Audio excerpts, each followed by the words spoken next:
What's up, guys? These two right here are probably the worst HPIs ever made. And today, I'm going to tell you exactly why. It's like one of those things when someone asks you to drive their RC car, you're like, no man, you just can't drive it. In the back of your mind, you're like, please don't crash it. Don't do anything. Could I lower the top speed? Look at that drift. Hella fast. Maintaining a nice drift over here. About to get dizzy and throw up. Gotta take a break, close my eyes. Very dizzy. That was a lot of spinning.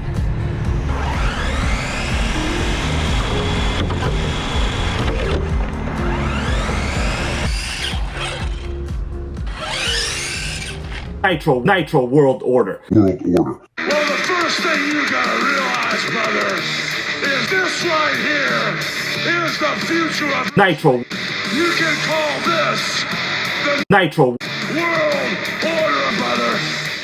Just because they're the worst HPIs ever made, in my opinion, does not make them not cool. I think in the future, and in fact even now, these models are beginning to become collectible.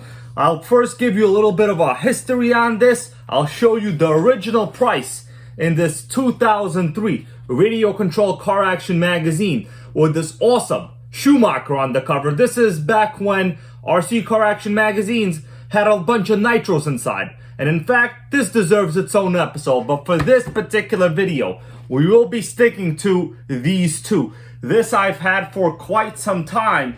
In fact, this is probably my favorite body on a 10th scale HPI. This is the Acura RSX Type S body. I used to drive an Acura Integra GSR. Now, although I always wished it was the Type S RSX, but of course, those cost big bucks at the time. But under the chassis, you really get a bunch of crap. But we'll talk about that in a little bit. I've had a couple of videos on this in the past, all highly unpopular. So I urge all of you to go and watch it, because if you want to be an HPI historian, you have to sometimes cover even the worst HPIs ever made. But like I said, just because it was the worst does not make it not cool and unique. And I have a whole bunch of plans for one that's right in this box. This is my newest acquisition. I've showed it in another video, and I even asked some of you guys if you wanted to see a video. You know what? I've started making this video before I even read the responses, because I kind of want to drive it, and I like it. I like the body on this thing. But let me show you what this particular one is. So this is the box that originally came in. It's called the Dash, also known as crap. But right, let me not get too biased right now. So on the box in the back, it has a little bit of cool stuff on it. So you could see it comes with a terrible battery. This one actually does have the original battery, which is really, really cool, because we get to kind of experience some of the vintage RC memorabilia type of stuff going on. I've never seen an original battery pack in one of these ever. It has the radio, and I particularly needed the radio because these use a specific, I guess you could call it 2-in-1 combination ESC receiver unit. So you need the radio in order to run one of these with the stock electronics. Here is the chassis. Of course, it is basically just a toy grade style chassis, but we'll talk about it in a little bit. There are a couple interesting cool projects that I think we can still make happen with this. Now, this particular one, I recently got on eBay. I only paid $75 with free shipping. So these really, really rarely come up for sale. And if you're like an HPI enthusiast, which I consider myself to be, because an HPI was my first ever Nitro RC. Now, yes, this is not a Nitro, but I still think this is valuable and worth owning for the future. Now, the best things about these is not the radio. The radio is basically trash, although I gotta say this, it is very cool looking. Like during the 90s and 2000s, these translucent type plastics were very popular. If you guys ever had like the Game Boy Color, I even have, I think, an original Game Boy Color with this same exact translucent material, man. I treasure that thing. And you know what? Maybe I'll play it a little bit later. Original Game Boy Color with one of the best games ever made, Super Mario Bros. Deluxe. Let's power it on. I wasn't kidding. Game Boy Color, baby. Super Mario Brothers. The best music ever made for one of these systems. Let's do a small little original. Okay, I'm not sure where I am because I played this before, but guaranteed this is probably going to be difficult. That's why I stopped playing. Oh, we got the castle over here. Run. Oh, and I died. Of course. We're going to try this again here. Who else is going to play original Super Mario's Deluxe on their YouTube channels? Nobody. Definitely not some Arma people.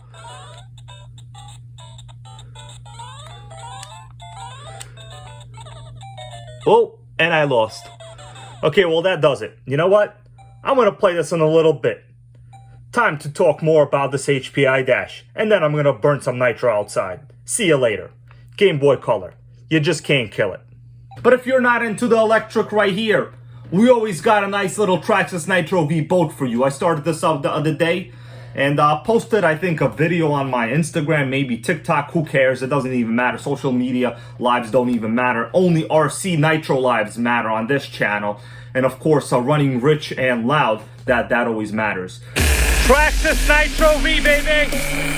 Pro 15! Steerable outdrive! Dual exhaust! Electronic return to shore system! You can't really ever kill a Nitro, baby! So you want to see what that electric return to shore system is all about, huh? Well, here's the electric return to shore motor right over here. There is what's known as the flip-flop hub. So when I engage the brakes all the way, the system swings open. Watch this, watch this. And then engages the drive shaft. Check this out. It's a damn hybrid boat. Electric return to shore system. 25-year-old Traxxas Nitro boat. You just can't kill it.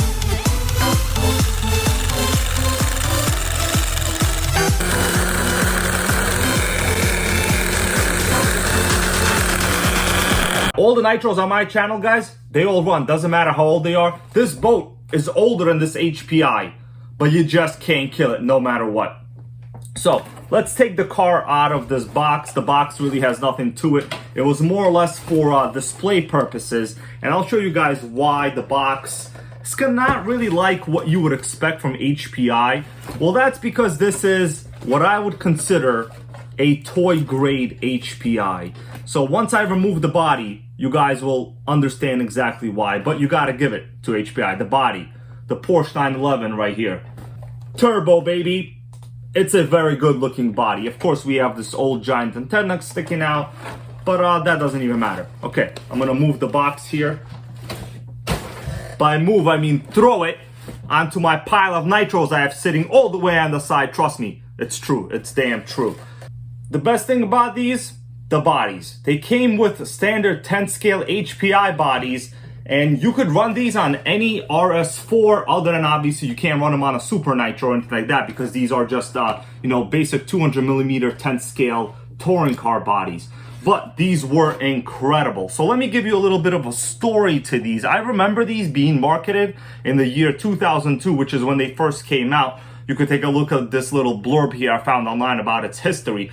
At that time, when you were running like a nice HPI with a cool body, your kid probably wanted a similar one. But it's like one of those things when someone asks you to drive their RC car, you're like, no man, you just can't drive it. In the back of your mind, you're like, please don't crash it. Don't do anything. Could I lower the top speed? Well, these were already very, very slow, but they still looked like the same exact car that, the grown-ups were driving. So for the money, you probably would have just bought this, given this to your kid and been like, here, come back to me when your battery pack is dead, which probably would have been only a couple minutes because battery technology during this time frame was trash. So let me remove the body on the Acura RSX here, and I'll show you guys what I'm talking about. You'll understand why this is probably the worst HPI ever made. Doesn't make it the worst car, keep that in mind, but the worst HPI in my opinion. So here's what you get. You get a plastic tub style chassis. This was, I think, the first real toy grade HPI for the time frame. Now, it did have HPI X pattern wheels. This was the first set of rubber that I owned from a brand manufactured by HPI, and they were fantastic. But these do not have any foam inside. The compound is significantly harder, probably because this is very, very low powered, and like kids like when the RCs slide around, so it would give the effect of this being a drift beast, which really isn't, because it's just a two-wheel drive chassis, right? There's nothing going to the front here, so I can move the wheels, whatever. We have bushings all around, but look at this. We have absolutely no binding from the bushings. You know, it seems to be moving just fine. Now, the battery pack gets inserted right here. So there is a Tamiya plug, which is very typical for this time frame. Of course, when I had my first electric RC, the first thing I did was solder on a pair of Dean's connectors. And yeah, you were rolling. So right here, we have the battery pack. The battery door just swings open like this. Tamiya plug comes out, the boom, battery pack slides inside. You could see there's like a hollow cavity inside there. So your basic 6-cell pack, then you close it back up, you know, put this Tamiya plug kind of like this on top so it slides in and it doesn't come out and, you know, obstruct the body in any way. And boom, you're ready to roll. You're looking good with your Acura RS6 body over here, you know, whatever body. They had Lamborghinis also, actually. And you're just in straight chill mode. Some of the benefits, and you know, I'm kind of doing this video kind of from the perspective of a kid thinking that they're driving like an actual RS4. You would be like, oh man, I got suspension, look at the suspension. And it's not oil filled, you know, it's really, really hard. I don't think these shocks would actually do anything on the ground because this car is very, very light. But it does look exactly like an RS4 in terms of the shock setup. Like, you would have no idea about oil-filled shocks, you know, during this time frame. The rear suspension is built on this pod style thing. So the whole rear end, the motor module is housed over here. They have a small 360 size motor, which for this is enough. And I will drive this thing eventually. You guys will see how it is actually enough for like a kid, in my opinion, compared to like a toy grade RC. If you were gonna go to, I guess, like a Toys R Us or Walmart or something like that, this would have blown you away in comparison to like a Tyco or even a Nitro, right? This was still an HPI. And price, well, I'll tell you exact, and price we'll cover in a little bit. So the rear end suspension, you have the same kind of friction shocks here, but the whole rear end is kind of like a solid axle setup, right? So as I move it, it moves up like this, but it does have a differential. So if I move one wheel and hold the other one, you do have a legitimate differential. So this is already a major upside compared to a, you know, a non-hobby grade RC, I guess you could say. The other benefit is the wheels, 12mm hubs. So you could swap these wheels out with whatever you want. You could put on like foams, you could put on drift wheels. In fact, later on, I plan on running this with drift wheels to see how it actually runs. I think it'll be fairly interesting. Now, this particular one is in like new condition, and even that Porsche over there is in very, very good condition. No scuffs on the bottom of the chassis at all. Probably because when people bought them, probably adults at this point, they realized how much of a piece of crap this was compared to their hobby grade RC, right? And they just never ran them. I don't want to say it's a piece of crap, because it's not. It's still a fairly collectible HPI, and you know, I perceive that down the line, these will be very collectible. The other day, I was actually just shopping for a radio because I don't have this exact radio for this one, right? And I just couldn't get it. These radios were selling for more than I paid for that whole Porsche one right over here. Now, the good thing about these radios is you really only need one, because they have 3 selectable frequency ranges. So there's a selector here in the back of the radio. You have 3 positions. So depending on which model receiver you have in the car, which is already built in, you can't change it. Technically, you can run this radio on any HPI Dash. It doesn't even matter. There's no crystals here, right? It's just a selectable frequency range. So you have a predetermined range of 1 to 3. And honestly, that is kind of a very, very good idea. You don't need no crystals, because at this time, in terms of crystals, you had like a possibility of, I think, maybe 11 or 12 different crystal signals, frequencies from HPI. This, you had 3. Let's face it, what's the chance of 3 people with an HPI Dash coming to chill with you? Probably 0. The chance is 0, because these sucked. Okay, let's move on to the magazine here, and I'll show you guys where it is in that. Let's take a look at this vintage Radio Control Car Action magazine. This issue is from August 2003. We have a awesome Schumacher Fusion on the cover. Let's move on to what I have here. This is the Tower Hobbies portion of the magazine. I always like looking through this kind of stuff. We got some nice T-maxxes. We got a Kyosho Mega Force. Oh, Tamiya Terra Crusher. Man, I love this. I have one of these to this day. I'll never get rid of it. The original HPI Savage 21. And by the way, these did have an optional reverse module that you can get. These go for a fortune these days on eBay, by the way. We have some awesome Kyoshos. Of course, Kyosho likes to discontinue almost everything they make. Therefore, chances are we'll probably never get one. I used to own this Tower Hobbies Nitro ST15. It was like the best, worst, cheapest RC I've ever had. To this day, I kind of wish I didn't sell it. Okay, let's keep going over here. Next page, we got some Traxxas, we got some Offna buggies, the Offna Titan over here, some more Kyoshos, very, very cool RC. Oh, the Tamiya TXT1, a damn collectible these days. I actually used to own the TLT1, which was the smaller version. Okay, we're here to talk about the HPI Dash, baby. Here it is, the awesome looking M3 body.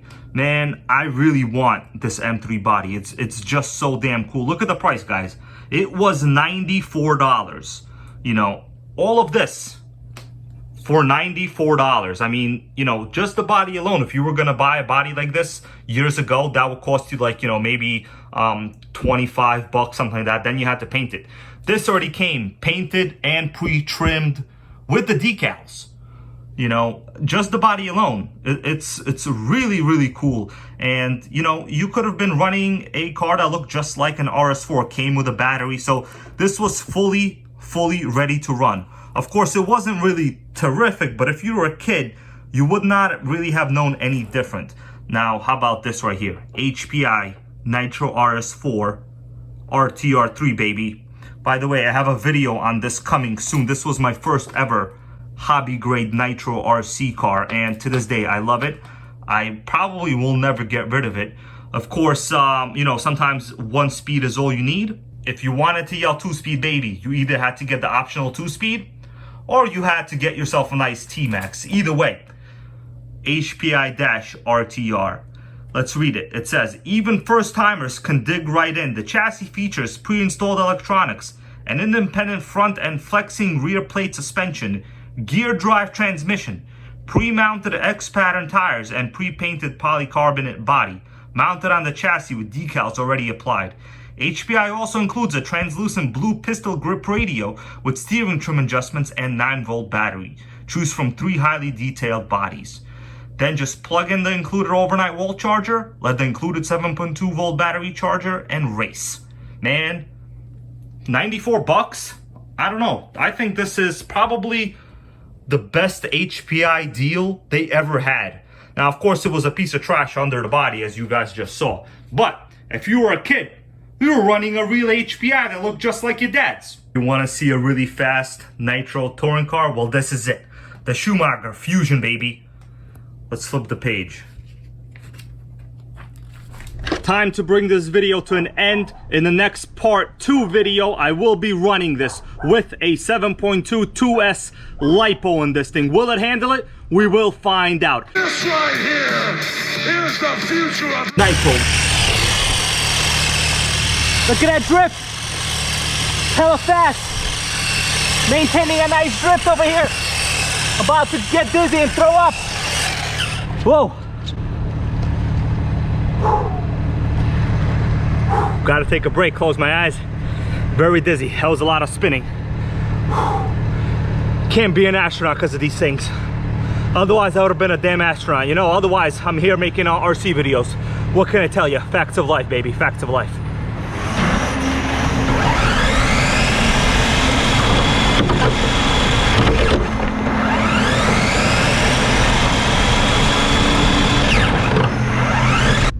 If you smell what the Nitro gang is cooking.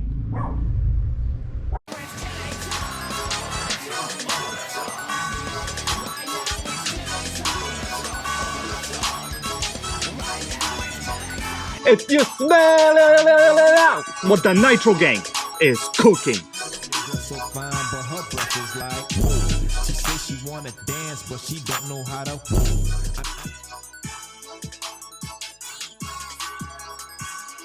Nitro World Order. Nitro World Order.